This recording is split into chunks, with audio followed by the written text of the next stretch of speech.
Hello my dear students, good morning to all of you. बच्चों, आप सभी का मैं अपने जेडीएम लेक्चर्स प्लेटफॉर्म पर स्वागत करता हूं। जो स्टूडेंट इस वर्ष क्लास 11th के एनसीईआरटी आधारित हिंदी माध्यम के स्टूडेंट हैं, इसमें हम आज के वीडियो में हमारा टॉपिक है, चैप्टर ये है रसायन विज्ञान की कुछ मूल अवधारणाएं, जो इस क्लास 11th केमिस्ट्री का फर्स्ट चैप्टर है और फर्स्ट चैप्टर यानी यूनिट फर्स्ट का यह थर्ड वीडियो है। इसमें 2 वीडियो पूर्व में पब्लिश हो चुकी है, जिसमें हम इस चैप्टर से संबंधित बातें आप लोगों को बता चुके हैं। आज के इस वीडियो में हमें सार्थक अंक को समझना है। यह सार्थक अंक क्या चीज होता है, इसका क्या डिफिनीशन होता है, हम किसी संख्या में सार्थक अंकों की गणना कैसे करेंगे, संख्याओं को सार्थक अंकों में हम जोड़ना, घटाना, गुणा करना, भाग करना और भी महत्वपूर्ण बिंदुओं पर आज प्रकाश डालेंगे। तो सबसे पहले हम लोग ये जानने का प्रयास करें, ये सार्थक अंक, जिसको हम अंग्रेजी में कहते हैं सिग्निफिकेंट फिगर्स, ये क्या होते हैं। तो देखो बच्चों, जब भी हम कोई भौतिक राशि का मापन करते हैं तो वह मापन हम किसी न किसी मापक यंत्र के द्वारा करते हैं और प्रत्येक मापक यंत्र के यथार्थता की एक सीमा होती है, जिसको हम लिमिट ऑफ एक्यूरेसी कहते हैं। इस मापक यंत्र के यथार्थता की सीमा का मतलब यह होता है कि जैसे बच्चों, हम किसी रेखा की लंबाई का मापन अगर कर रहे हैं और उस रेखा की लंबाई का मापन अगर हम मीटर स्केल से करें, तो हम जानते हैं कि मीटर स्केल से मापन करने में हमें उस पर 2 तरह के ही पैमाने अंकित मिलते हैं, सेंटीमीटर और मिलीमीटर। कुछ दूरी पर सेंटीमीटर अंकित होता है और सेंटीमीटर के बीच में 10 खाने बने होते हैं, जो एक एक खाने एक मिलीमीटर को प्रदर्शित करते हैं। अब अगर हम उस मीटर पैमाने से किसी रेखा की लंबाई मापते हैं, तो जैसे यहां ध्यान दो बच्चों, अगर ये हमारा मीटर स्केल है, यहां इसका 0 है, यहां 1 है, यहां 2 है,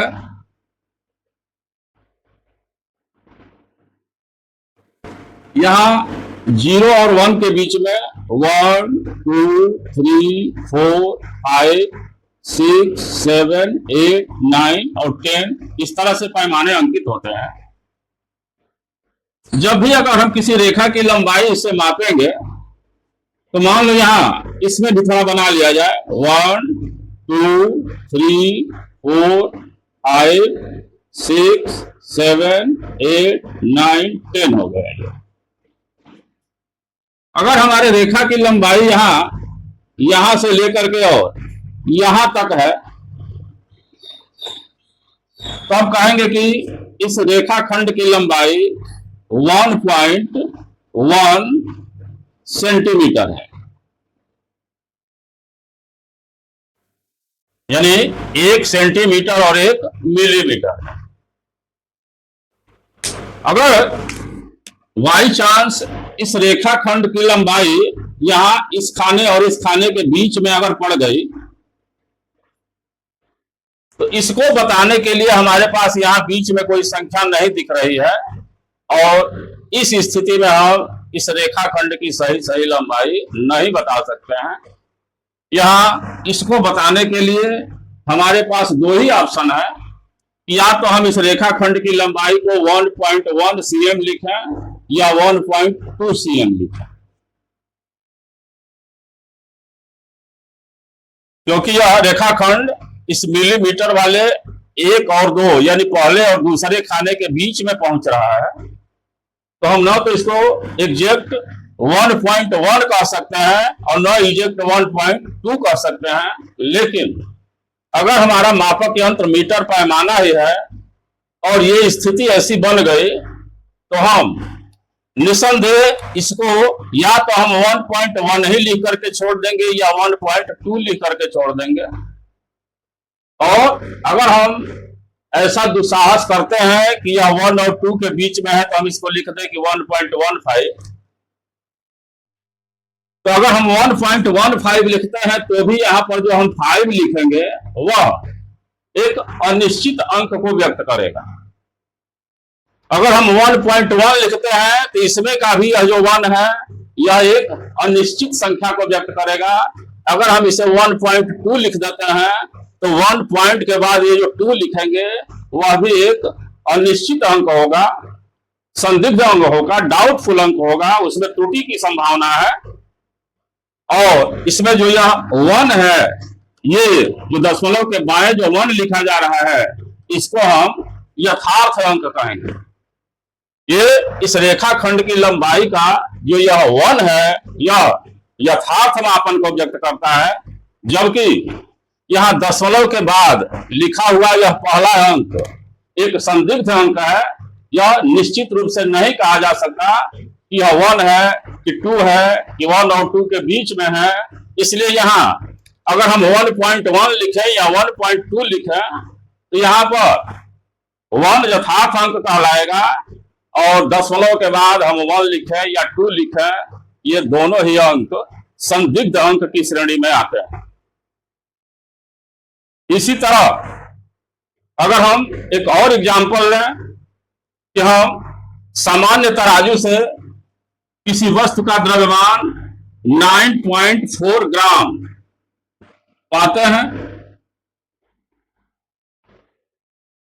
और उसी वस्तु को अगर हम वैश्लेषिक तुला, एक ऐसी तुला होती है जो सामान्य तराजू से ज्यादा यथार्थ मापन देती है वस्तु के द्रव्यमान का, तो अगर हम जिस वस्तु का द्रव्यमान सामान्य तराजू से 9.4 ग्राम आता है, उसी वस्तु को अगर हम वैश्लेषिक तुला पर रख करके तौलने का प्रयास करें और यह हमें मिल जाए 9.4123,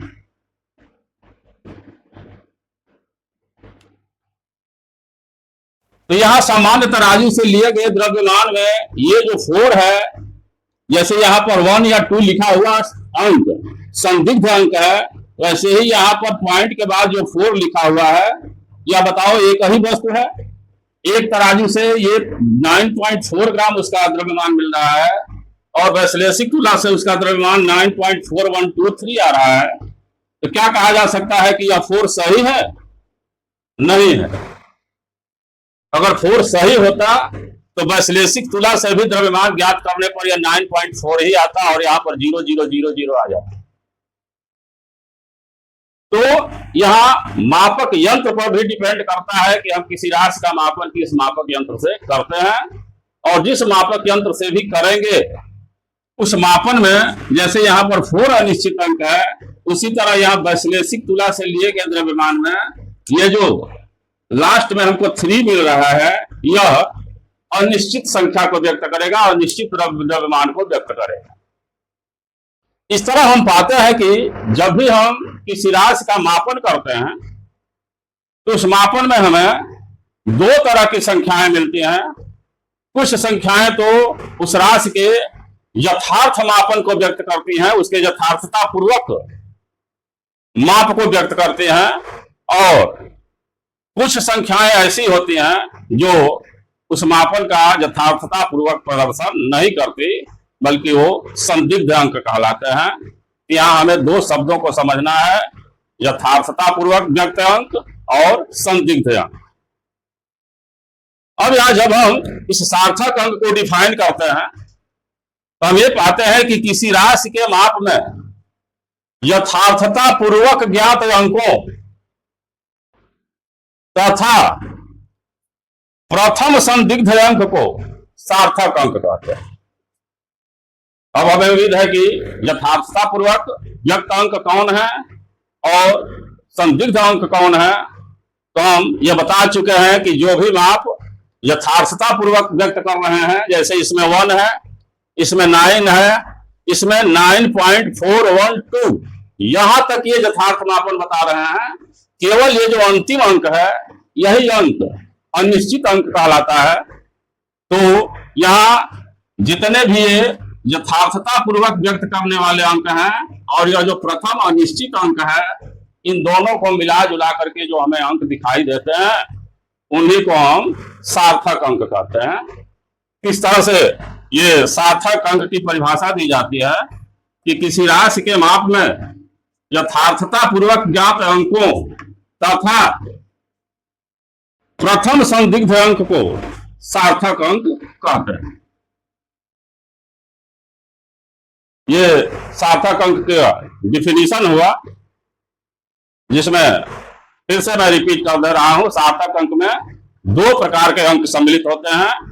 कुछ यथार्थता पूर्वक व्यक्त करने वाले अंक होते हैं और कुछ अंक ऐसे होते हैं जो राशि के मापन को अनिश्चित रूप से व्यक्त करते हैं, उनके निश्चितता में संदेह होता है। तो ये यथार्थता पूर्वक व्यक्त अंक और प्रथम संदिग्ध अंक, इतने को मिला जुला करके जो मापन में हमें अंक दिखाई देते हैं, उन अंकों को ही हम सार्थक अंक कहते हैं।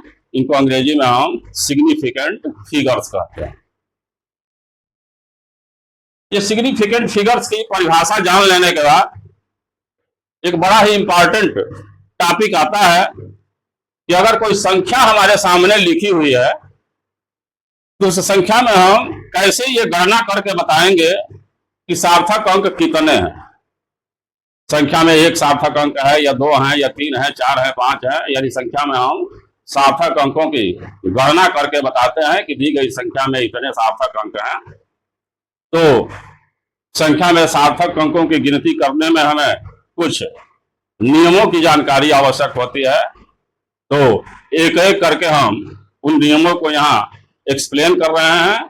आप लोग ध्यान से उसको सुनने समझने का प्रयास करेंगे। पहला नियम यह होता है बच्चों कि किसी संख्या का प्रत्येक अशून्य अंक सार्थक अंक होता है। शून्य अंक और अशून्य अंक आप लोग भली भांति समझ रहे होंगे। 1 से लेकर के 9 तक ये सभी अशून्य अंक या गैर शून्य अंक कहलाते हैं, जिनको हम अंग्रेजी में नॉन जीरो डिजिट कहते हैं। और इसके अतिरिक्त एक जीरो बचता है जो शून्य है। तो हमारे पास 2 ही तरह के अंक होते हैं, 9 अशून्य अंक हैं और एक जीरो है। इसमें क्लियरली यह बात स्पष्ट है कि जहां कहीं भी किसी संख्या में कोई अशून्य अंक दिखाई दे दे, तो उसको बिना कुछ सोचे समझे निश्चित रूप से हम लोग सार्थक अंक गिनेंगे। पहला नियम यही बताता है। बच्चों, केवल सार्थक अंकों की गिनती करते समय शून्य ही एक ऐसा अंक है जो कभी सार्थक भी हो जाता है और कभी सार्थक नहीं भी होता है। तो किन परिस्थितियों में शून्य को हम सार्थक अंकों की श्रेणी में रखते हैं और कब हम शून्य को सार्थक अंक नहीं मानते हैं, यही थोड़ा ध्यान से देखने की चीज है। और शून्य अंक तो जहां पर भी हैं तो सार्थक अंक होंगे। जैसे यहाँ हम एक उदाहरण दे दिए हैं। उदाहरण में अगर हम लिख रहे हैं संख्या 2.435, इस संख्या में जितने भी हमको अंक दिखाई दे रहे हैं वो सभी के सभी अशून्य अंक हैं। तो हम कहेंगे कि इस संख्या में 4 सार्थक अंक हैं। और शून्य अंकों की बात हो गई। अब शून्य अंकों के बारे में हम लोग समझने का प्रयास करें। जो यह नियम 2 है कि संख्या में 2 अशून्य अंकों के बीच के सभी शून्य सार्थक अंक होते हैं। उदाहरणों के द्वारा ही ये बातें ज्यादा स्पष्ट होंगी। और सिंपल चीज है, यहां जीरो की बात की जा रही है, लेकिन ऐसा कोई शून्य हो, चाहे एक शून्य हो या एक से अधिक शून्य हो, जो 2 अशून्य अंकों के बीच में आए हो, तो सभी शून्य सार्थक अंकों में गिने जाते हैं। जैसे यह उदाहरण हम लिखा है 2.4006, यहाँ पर ये 2 बार 0 आए हैं, लेकिन ये दोनों 0 इधर अशून्य अंक 4 है और इधर अशून्य अंक 6 है। यह 2 अशून्य अंकों 4 और 6 के बीच में आए हैं। तो ऐसे जहां पर भी संख्या में शून्य आ जाए, जो 2 अशून्य अंकों के बीच में आए हों, तो ऐसे शून्यों को भी हम सार्थक अंक में गिनते हैं। और इस तरह अगर 2.4006 लिखा हुआ है, इसमें सार्थक अंक हो जाएंगे 1 2 3 4 5, यानी इस संख्या में 5 सार्थक अंक। थर्ड नियम यह बताता है कि यदि दशमलव बिंदु के बाईं ओर कोई अशून्य अंक न हो तो दशमलव के तुरंत बाद आने वाले शून्य सार्थक अंक नहीं होते। सीधा सा अर्थ इसका यह है कि वह संख्या 0 पॉइंट से स्टार्ट हो रही हो। इसीलिए कहा गया है कि दशमलव बिंदु के बाईं ओर कोई अशून्य अंक न हो। अगर दशमलव बिंदु के बाईं ओर कोई अशून्य अंक नहीं है, इसका मतलब कि दशमलव के बाईं ओर 0 है, अर्थात वह संख्या अगर 0 पॉइंट से स्टार्ट हो रही है, तो यहां इस दशमलव के तुरंत बाद आने वाले जितने भी 0 होंगे, इनको हम सार्थक अंकों में नहीं गिनेंगे। उदाहरण से स्पष्ट है कि 0.000235 में केवल 3 सार्थक अंक है, क्योंकि यहां संख्या में दशमलव के बाईं ओर अशून्य अंक नहीं है, शून्य है। तो दशमलव के तुरंत बाद जितने भी 0 आ जाएंगे, इन सभी शून्यों को हम सार्थक अंकों में गिनती नहीं करेंगे। तो इस तरह ये तीनों शून्य अगर सार्थक अंक नहीं है, तो केवल 2, 3 और 5, यानी इस संख्या में केवल 3 सार्थक अंक है। तो ये सार्थक अंकों की गिनती करने से संबंधित ये 3 नियम हुए। तीनों को हमने उदाहरणों के द्वारा भी समझा दिया। तो आप लोग इसका स्क्रीनशॉट ले लें, हम आगे के नियमों को भी बताएं।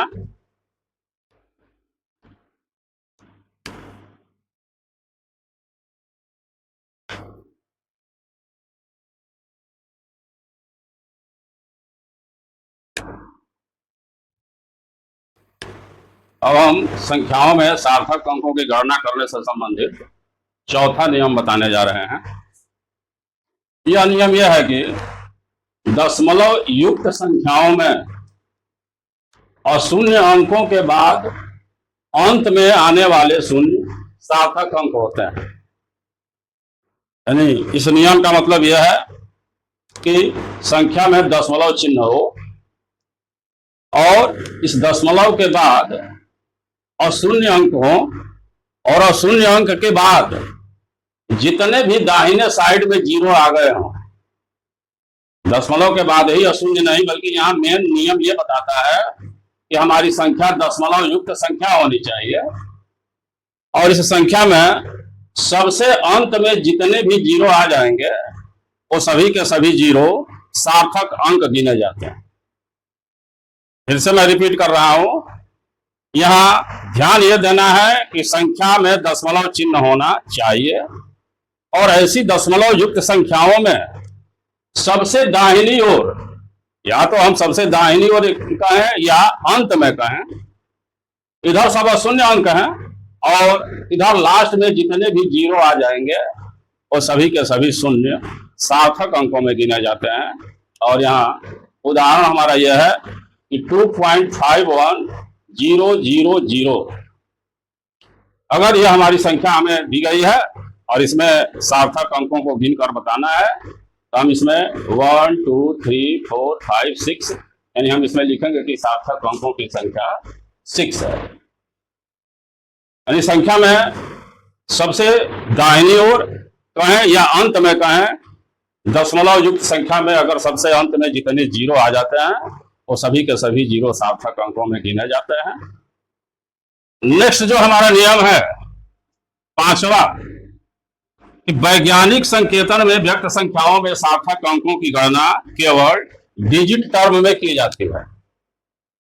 अगर संख्या वैज्ञानिक संकेतन में लिखी गई है, जो पिछले वीडियो में हम बता चुके हैं कि जब किसी संख्या को हम capital N into 10 to the power small n इस फॉर्म में लिखते हैं, तो हम ये कहते हैं कि हमने उस संख्या को वैज्ञानिक संकेतन में व्यक्त किया है। उसमें जो कैपिटल एन होता है उसे ही हम डिजिट टर्म कहते हैं। तो यहाँ इस उदाहरण से ज्यादा स्पष्ट होगा। एक संख्या हम लिखे हैं कि 3.70 इंटू 10⁻15। यह संख्या वैज्ञानिक संकेतन में व्यक्त है।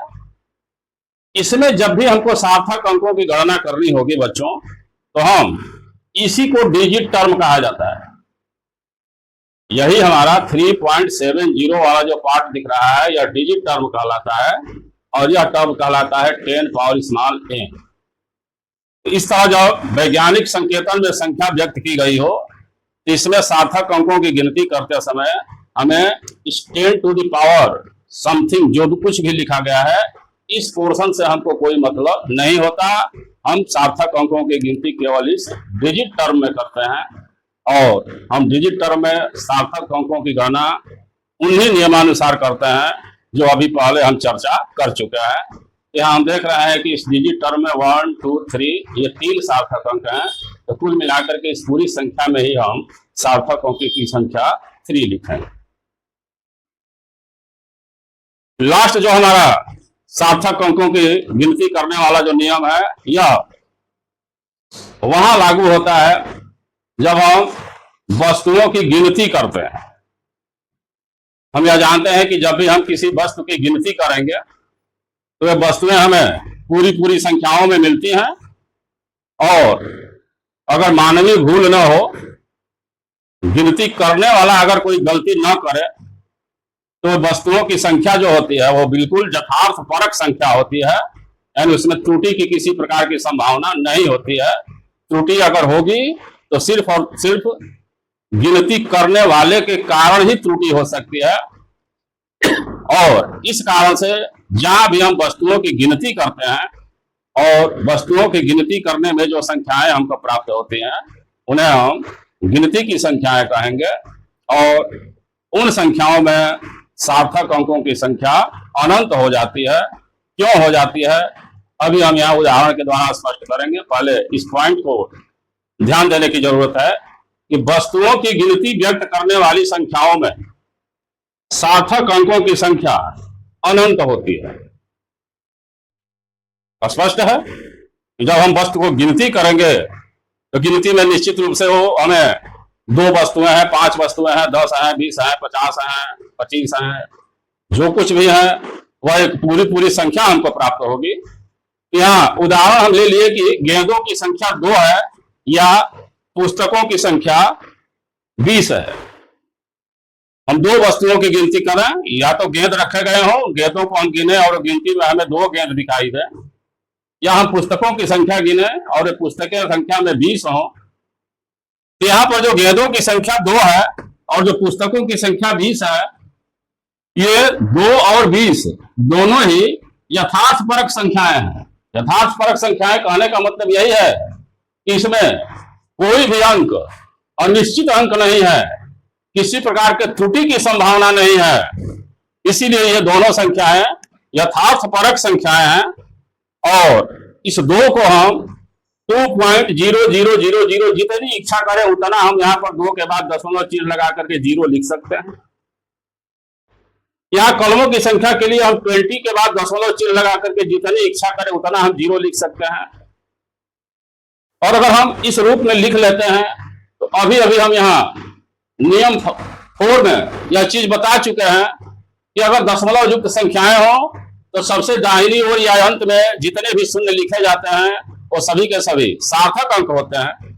यहाँ तो जब हम 2.000 लिख करके डॉट डॉट लगा दिए हैं तो अपनी इच्छा अनुसार हम जितना 0 चाहे उतना रख सकते हैं और वो सभी के सभी 0 सार्थक अंकों की श्रेणी में आएंगे। इसलिए जहां पर भी हम वस्तुओं की गिनती को व्यक्त कर रहे हों और उन गिनती को व्यक्त करने वाली जो संख्याएं हमें दिखाई दे रही हों, उन संख्याओं में अगर कोई पूछे कि कितने सार्थक अंक हैं, तो हमारा यही उत्तर होगा कि इन संख्याओं में अनंत सार्थक अंक हैं। स्पष्ट हो गया होगा कि क्यों ऐसा है। तो आप लोग इसका भी स्क्रीनशॉट ले लें, आगे हम कुछ और चीजें बताएं।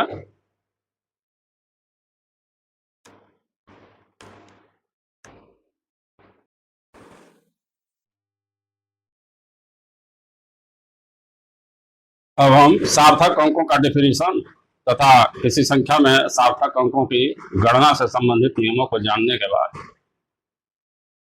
परिशुद्धता और यथार्थपरकता को समझने का प्रयास करेंगे। ये दो टर्म्स ऐसे हैं जो जानना अति आवश्यक है। परिशुद्धता, इस परिशुद्धता को बच्चों अंग्रेजी में प्रेसिजन कहा जाता है। इस परिशुद्धता का डिफिनीशन ये होगा कि किसी राशि के विभिन्न मापनों में सामीप्यता को परिशुद्धता कहते हैं। हम यह जानते हैं कि जब भी हम किसी राशि का मापन करते हैं तो उसमें किसी न किसी यंत्र का प्रयोग किया जाता है और उस राशि के मापन में दो ऐसे फैक्टर होते हैं जिनके कारण मापन में त्रुटियां आती हैं। एक तो मापन करने वाले व्यक्ति की मानवीय दक्षता, यानी वो व्यक्ति जो मापन कर रहा है वह मापन करने में कितना निपुण है, और दूसरी चीज ये भी होती है कि जिस यंत्र से हम मापन कर रहे हैं वह मापक यंत्र कितना अच्छा माप दे रहा है। तो इन दोनों कारणों से जब भी हम किसी राशि का मापन करते हैं तो उस मापन को हम 2 बार 3 बार मापन करके और यह जानना चाहते हैं कि कन्फर्मली उस राशि का माप क्या है। तो जब भी हम राशि का 2 बार 3 बार मापन करेंगे और वो दोनों तीनों बार लिए गए पाठ्यांकों में, मापनों में अगर बहुत ही कम का अंतर मिलता है तो ये कहा जाता है कि उस वस्तु के लिए गए माप परिशुद्ध हैं। जैसा इस डिफिनीशन से स्पष्ट है कि किसी राशि के विभिन्न मापनों में सामीप्यता को परिशुद्धता कहते हैं। अभी जो हम बार बार उस राशि का मापन कर रहे हैं और हर बार जो भी हमको पाठ्यांक मिल रहे हैं वह आपस में बहुत ही निकट हैं, उनमें ज्यादा अंतर नहीं मिल रहा है, तो ये माना जाता है कि उस राशि का लिया गया माप परिशुद्ध है। इसके साथ ही एक शब्द ये आता है यथार्थपरकता। यथार्थ का मतलब होता है ठीक ठीक, एक्यूरेट, और इसको हम अंग्रेजी में एक्यूरेसी कहते भी हैं। प्रैक्टिकल करने का या किसी राशि के मापन करने का नियम यही होता है बच्चों कि जब भी हम किसी राशि का मापन करें तो हम 2 बार 3 बार मापन करें, 5 बार मापन करें और अंत में उन सभी मापनों का औसत निकाल लिया जाए, तो औसत ही उस राशि की माप कहलाती है या उस राशि का प्रायोगिक मान कहलाता है। तो प्रत्येक राशि का एक प्रामाणिक मान होता है, वास्तविक मान होता है, और जब हम उस राशि का किसी मापक यंत्र द्वारा बार बार मापन करके और उन सभी मापनों का औसत निकालते हैं तो वह जो मान हमें प्राप्त होता है उस मान को हम उस राशि का प्रायोगिक मान कहते हैं। इस तरह राशियों के 2 मान हो जाते हैं, एक तो उस राशि का वास्तविक मान और एक उस राशि का प्रायोगिक मान।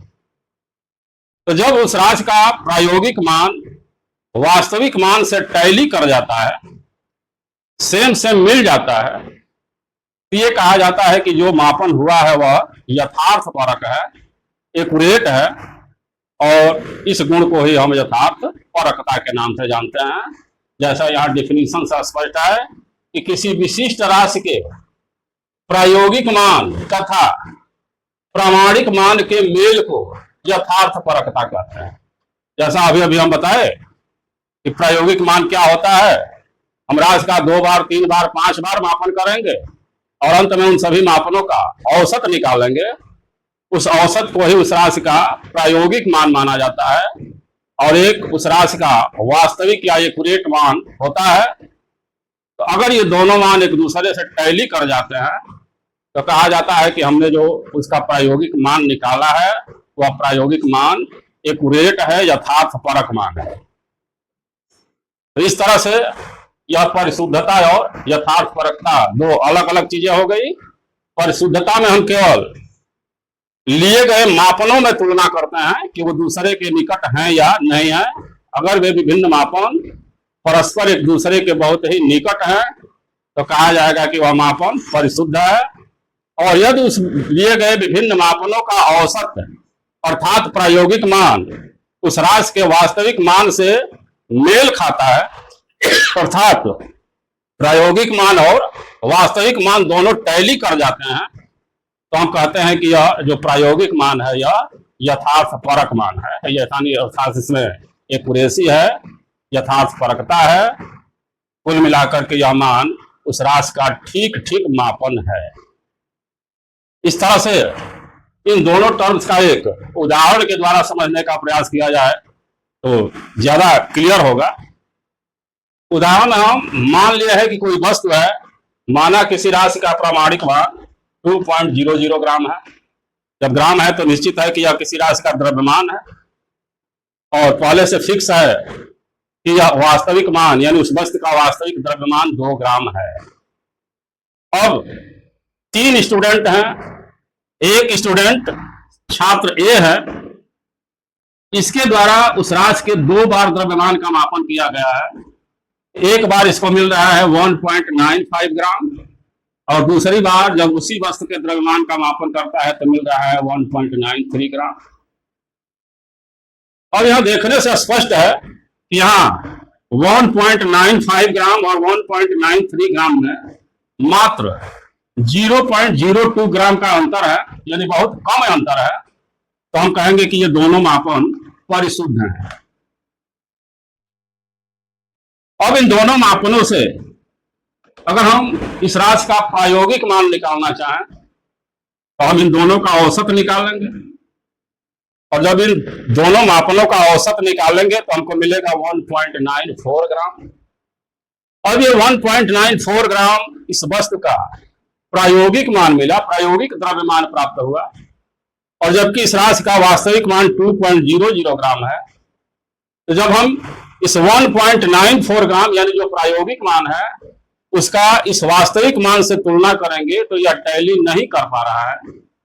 वास्तविक मान 2.00 ग्राम है जबकि प्रायोगिक मान हमें 1.94 ग्राम मिल रहा है, तो हम कहेंगे कि चूंकि ये दोनों मान टैली नहीं कर रहे हैं इसलिए जो इस वस्तु का हमें प्रायोगिक द्रव्यमान मिला 1.94 ग्राम यह यथार्थ परक नहीं है, एक्यूरेट नहीं। और इस तरह हम रिजल्ट पाएंगे कि ये दोनों मान अधिक निकट होने के कारण परिशुद्ध हैं किंतु यथार्थ परक नहीं है। परिशुद्ध इसलिए हैं क्योंकि ये दोनों एक दूसरे के बहुत निकट हैं, दोनों में बहुत कम का अंतर है, और यथार्थ परक इसलिए नहीं है क्योंकि इन दोनों मापनों से हमको प्रायोगिक मान 1.94 ग्राम मिल रहा है जबकि वस्तु का वास्तविक द्रव्यमान 2 ग्राम है, तो ये दोनों मान टैली नहीं कर रहे हैं, अतः यह प्रायोगिक मान यथार्थ परक नहीं। अगर इसी वस्तु का द्रव्यमान छात्र बी के द्वारा मापा जाए और इसके द्वारा प्राप्त ये 2 मान हो गए, एक मिल गया 1.94 ग्राम और एक बार मिला 2.05 ग्राम। यहां देखने से स्पष्ट है कि 1.94 ग्राम और 2.05 ग्राम में ज्यादा अंतर है, तो हम यहां पर कहेंगे कि ये दोनों मान परिशुद्ध नहीं है। अब परिशुद्ध नहीं है और साथ ही साथ अगर हम इन दोनों का औसत निकालें तो औसत भी हमें 2.00 नहीं मिलेगा, यानी इन दोनों मानों से जो उस वस्तु का प्रायोगिक द्रव्यमान हमें प्राप्त होगा वह भी उस वस्तु के वास्तविक द्रव्यमान से मेल नहीं खा रहा है, टैली नहीं कर रहा है। तो यहाँ हम इन दोनों मापनों को कहेंगे कि ये यथार्थ परक नहीं है, और ये भी हम कहेंगे कि इन दोनों मानों से जो हमको उस वस्तु का प्रायोगिक द्रव्यमान मिल रहा है वह प्रायोगिक द्रव्यमान भी यथार्थ परक नहीं है। यानी ये दोनों मापन न तो परिशुद्ध हैं और न ही इनसे प्राप्त प्रायोगिक मान यथार्थ परक है।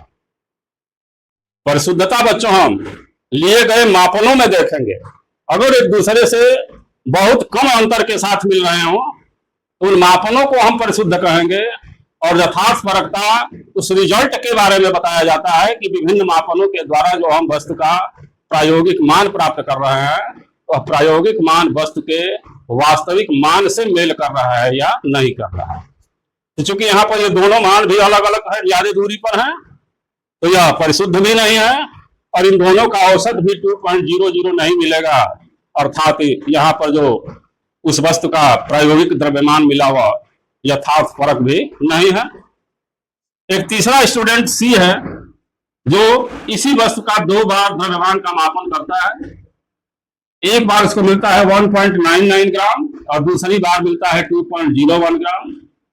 यहाँ ये जो 1.99 ग्राम और 2.01 ग्राम मिल रहा है, ये दोनों मान एक दूसरे के बहुत क्लोज हैं, निकट हैं, दोनों में सामीप्यता है, तो हम कहेंगे कि ये दोनों मान परिशुद्ध हैं। और फिर यथार्थ फरकता की जांच करने के लिए हम इन दोनों मानों का औसत लेंगे और यह औसत हमको 2.00 ग्राम मिल जाएगा।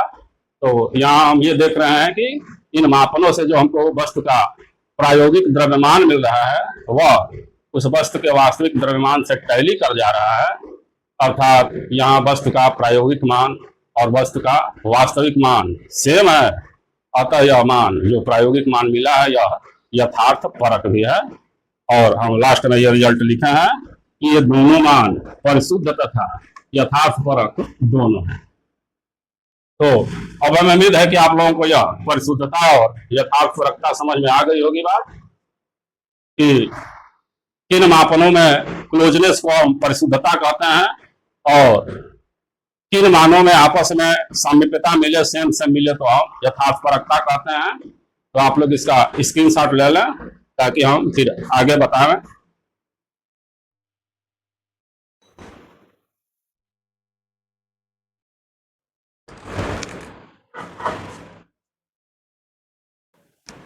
अब हम संख्याओं पर जो मौलिक संक्रियाएं होती हैं, संख्याओं का जोड़ना, घटाना, गुणा करना और भाग करना, तो ऐसी भी स्थितियां हमारे सामने आती हैं कि हम योगफल को या अंतर को, गुणनफल को या भागफल को सार्थक अंकों में उत्तर दें। इस तरह के प्रश्न भी हमारे सामने आते हैं। तो इसके लिए जो नियम है उन्हें हमें समझने की जरूरत है। पहला यह है कि संख्याओं के योगफल और अंतर को सार्थक अंकों में व्यक्त करना।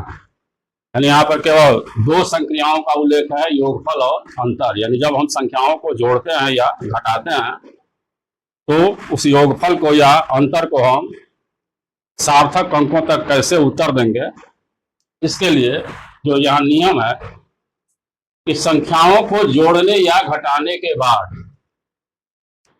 परिणाम को दशमलव के बाद उतने ही अंक परिणाम में दशमलव के बाद उतने ही अंक रखने चाहिए जितने जोड़ी या घटाई जाने वाली संख्याओं में दशमलव के बाद कम से कम अंक होते हैं।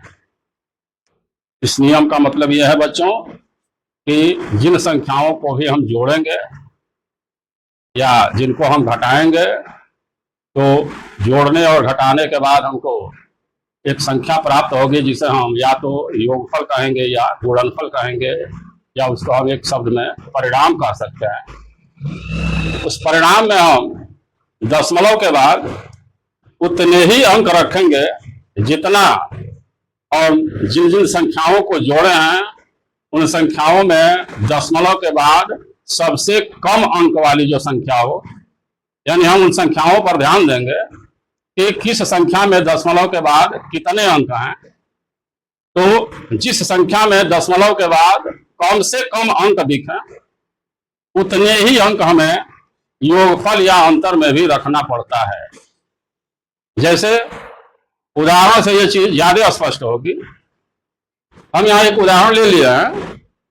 एक संख्या है हमारे पास 12.11, एक है 18.0 और एक है 1.012। इन तीनों संख्याओं पर जब हम जोड़ रहे हैं तो हमको योगफल मिलेगा 31.122।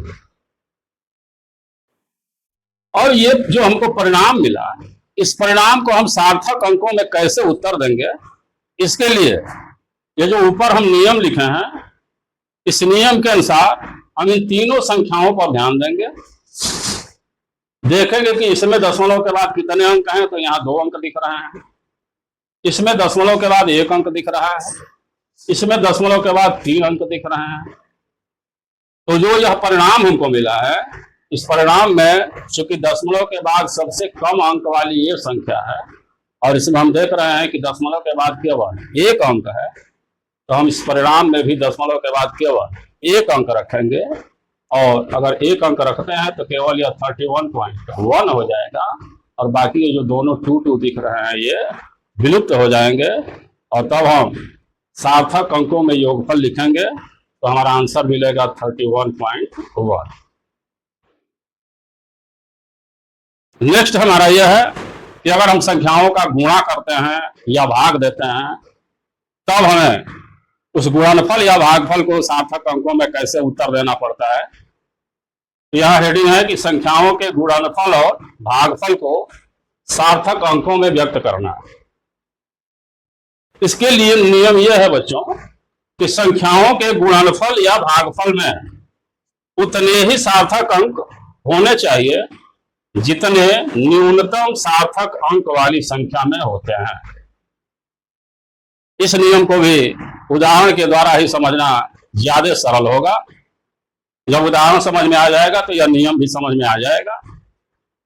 यहाँ उदाहरण में हम दो संख्याएं लिए हैं 1.25 और एक है 2.5। सिंपल तरीके से जब हम इसका मल्टीप्लाई दोनों का करेंगे तो हमको मिल रहा है 3.125। अब यहाँ इस गुणनफल को सार्थक अंकों में उत्तर देने के लिए हमें यह देखना है कि जो हम दो संख्याओं का गुणा किए हैं तो कम से कम सार्थक अंक किसमें हैं और कितने हैं। यहां हम देख रहे हैं कि इस संख्या में 3 सार्थक अंक हैं और इस संख्या में 2 सार्थक अंक हैं। तो हम गुणनफल या भागफल में भी जो कम सार्थक अंक वाली संख्या है उतने ही सार्थक अंक हम आंसर में भी रखेंगे। तो भले ही हमको यह आंसर में 3.125 4 सार्थक अंक मिले हैं, लेकिन इस गुणनफल को हमें उतने ही सार्थक अंक तक रखना है जितना इसमें सार्थक अंक है। यानी कम सार्थक अंक वाली संख्या 2.5 है और चूंकि इसमें 2 ही सार्थक अंक हैं तो हम इस परिणाम को भी 2 सार्थक अंकों तक ही लिखेंगे और तब हम पाएंगे कि सार्थक अंकों में गुणनफल बराबर 3.1। यहाँ ये 2 और 5 ये दोनों अंक छोड़ दिए गए, जैसे यहाँ पर 2 ये दोनों अंक छोड़ दिए गए, तो ये जो एक्स्ट्रा अंक होते हैं इनको हम छोड़ देते हैं और योगफल या अंतर में हम दशमलव के बाद उतने ही अंक रखेंगे जितना इसे जोड़ी या घटाई गई संख्या में दशमलव के बाद कम से कम अंक होते हैं और गुणनफल या भागफल में हम उतने ही सार्थक अंक रखेंगे जितना गुणा करने वाली या भाग दी जाने वाली संख्याओं में कम से कम सार्थक अंक होते हैं। और अगर हमारा परिणाम इससे अधिक अंकों तक आता है तो जो अतिरिक्त अंक होते हैं उन्हें हमें हटाना पड़ता है और इन अतिरिक्त अंकों को हटाने के भी कुछ नियम होते हैं जिन नियमों का हम अभी नेक्स्ट पेज पर उल्लेख करेंगे। तो अगर ये दोनों चीज समझ में आ गई हो तो आप लोग इसका स्क्रीनशॉट ले लें, हम अगले पेज पर इन अंकों के हटाने वाले नियमों का उल्लेख करें।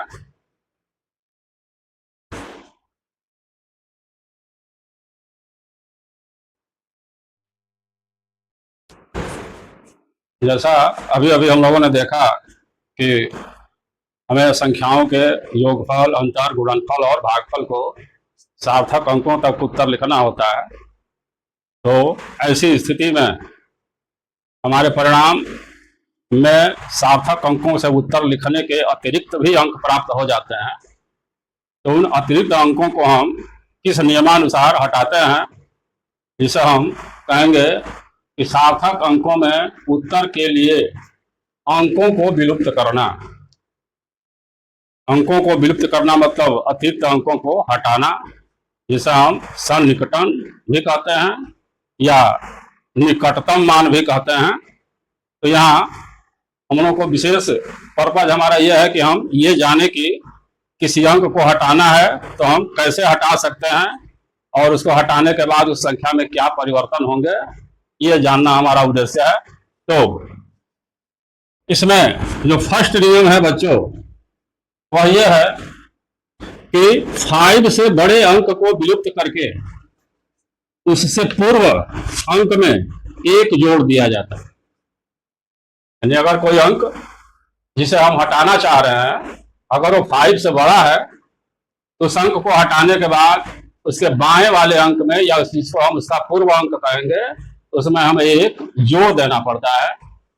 जैसे यहाँ उदाहरण है, हमारे पास एक परिणाम मिला है 1.38 और हमें इसमें दशमलव के बाद अगर एक ही अंक रखना है तो निश्चित रूप से इस अंक को हटाना पड़ेगा 8 को।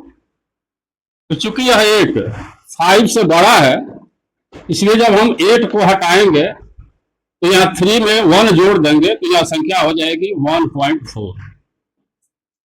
सिंपल सी चीज है, बहुत ज्यादा इस पर डिस्कशन की कोई जरूरत नहीं महसूस हो रही है। 1.38 से 8 को हटाने पर संख्या हो जाएगी 1.4। सेकंड जो नियम है और 5 से छोटे अंकों के लिए है कि 5 से छोटे अंक को विलुप्त करने पर उससे पूर्व वाले अंक में कोई परिवर्तन नहीं किया जाता है। यानी अगर विलुप्त होने वाला अंक 5 से छोटा है तो उसको ऐसे ही छोड़ दिया जाता है। उसको हटाने के बाद उसके बाएं वाले अंक में या उसके पूर्व अंक में हमें एक जोड़ने की जरूरत नहीं पड़ती। वो अंक जैसे है उसी तरह उसको लिख दिया जाता है, उसमें कोई परिवर्तन नहीं किया जाता है। उदाहरण से स्पष्ट है, संख्या है 4.34। इसमें से अगर हम इस 4 को हटाना चाह रहे हैं तो चूंकि यह 4 5 से कम है इसलिए इसको ऐसे ही हटा करके हम इस संख्या को लिख देंगे 4.3। यानी 4.34 से 4 को हटाने पर संख्या हमारी हो जाएगी 4.3। ये जो थर्ड नियम है इसमें 2 स्थितियां बन जाती हैं, इसको थोड़ा ध्यान दे करके समझना है। यहां तो 5 से बड़ा अंक था, यहां पर 5 से छोटा अंक था। और अगर ऐसी स्थिति बन जाए कि हटाया जाने वाला अंक एग्जैक्ट 5 ही हो तब क्या करेंगे हम? तो 5 को विलुप्त करते समय पूर्व में सम संख्या होने पर उसमें कोई परिवर्तन नहीं किया जाता है। 5 को अगर हमें हटाना है, हमारी विलुप्त होने वाली संख्या अंक अगर 5 है तो उस 5 को हटाते समय हमें उससे पहले आने वाले उसके बाएं वाले अंक पर विचार करना पड़ता है। अगर वो 5 से पूर्व में आने वाला अंक कोई सम संख्या है तो उस 5 को हटाने के बाद उस पूर्व वाले अंक में कोई परिवर्तन नहीं किया जाता है, जैसे है उसी तरह लिख दिया जाता है। और यदि उस 5 से पूर्व कोई विषम संख्या है तो 5 को हटाने के बाद उस पूर्व वाले अंक में एक जोड़ दिया जाता है। अगर एग्जैक्ट 5 है हटाने वाला अंक तो उसको हटाते समय हमें उसके पूर्व वाले अंक पर विचार करना पड़ता है कि यदि वह सम है तो 5 को ऐसे ही हटा दो, उस सम संख्या में कोई परिवर्तन करने की जरूरत नहीं है। और अगर 5 से पूर्व कोई विषम संख्या है तो 5 को हटाते समय उस पूर्व वाली विषम संख्या में एक जोड़ दिया जाता है। इसे भी हम लोग उदाहरणों के द्वारा देख लें। उदाहरण है कि 6.25, अगर इससे हम इस 5 को हटाना चाहते हैं तो चूंकि इस 5 से पूर्व 2 है जो कि एक सम संख्या है, यहां से हम 5 को हटाएंगे तो हम संख्या को 6.2 लिख देंगे। इस सम संख्या में हमें किसी परिवर्तन की कोई जरूरत नहीं है। जबकि अगर ये 6.25 ना होकर के 6.35 हो जाए संख्या, तो यहां स्थिति ये बन गई कि इस 5 से पहले विषम संख्या आ गई। तो अब यहां पर अगर हम 5 को हटाते हैं तो इसमें 1 जोड़ करके इस संख्या को 6.4 बना देंगे। यानी 6.35 से 5 को हटाने पर संख्या 6.4 हो जाएगी। अंकों के विलोपन के ये विलुप्त करने का या निकटतम मान निकालने का कहें या सार्थक अंकों में उत्तर देने के लिए अंकों को विलुप्त करने का नियम कहें या सन्निकटन का नियम कहें, तो इसमें यही नियम काम में आते हैं। तो हमें उम्मीद है कि ये भी चीज आप लोगों को समझ में आ गई होगी। तो इसी के साथ मैं यह अपनी थर्ड वीडियो क्लोज करता हूं। अगर मेरी पढ़ाई आप लोगों को समझ में आ रही हो, आपको ये लगे कि हाँ इनकी वीडियो देखने से पढ़ने से हमें कुछ लाभ मिल सकता है, तो आप लोग मेरे चैनल को सब्सक्राइब करें, वीडियो को लाइक करें, अपने दोस्तों में अधिक से अधिक शेयर करें ताकि और भी अच्छी वीडियो आप लोगों के सामने जा सके और आप लोग उससे लाभान्वित हो सके। Thanks for watching my video. Bye.